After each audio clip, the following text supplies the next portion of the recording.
Ik ga jullie laten zien hoe ons pneumatisch oprolzeil werkt.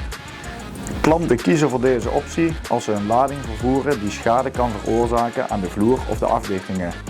Denk hierbij aan glasscherven, kalk en rubbergranulaat. Het oprolzeil moet altijd in de vergrendelde positie staan. Alleen tijdens het gebruik ontgrendelt u deze borging. Trek handmatig het vloerzeil uit en leg deze in de trailer.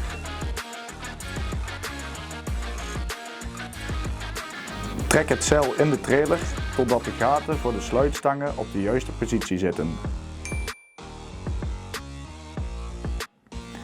Leg het uiteinde van het vloerzeil op het zeil van het meeloopschot. Zorg ervoor dat het zeil recht ligt in de trailer. Dit voorkomt onnodige slijtage en vereenvoudigt het oprollen na gebruik. Vergrendel de borging om de juiste positie van het vloerzeil te behouden en beschadigingen te voorkomen. Begin het beladen met de deuren open en verdeel de eerste laag van de lading over de gehele lengte van de trailer. Opgesloten lucht in de trailer kan zo via de achterdeuren weg. Dit voorkomt dat de lading onder het vloerzeil terechtkomt.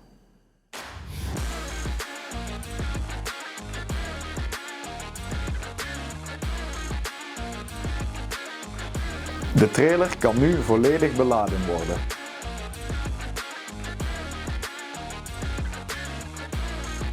Ontgrendel de borging. Sluit de luchtsleutel aan om het vloerzeil op te rollen. Zet de vloer aan op lossen. Zorg ervoor dat het vloerzeil niet constant op spanning staat. Knijp in de luchtsleutel om het zeil geleidelijk op te rollen.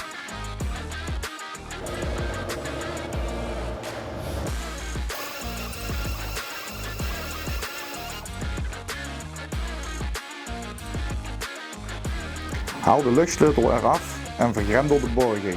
Dit voorkomt afrollen met mogelijke schade van dien.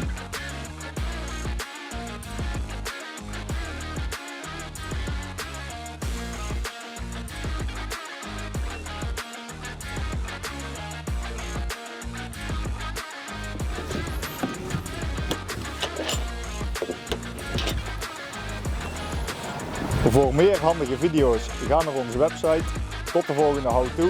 Houdoe!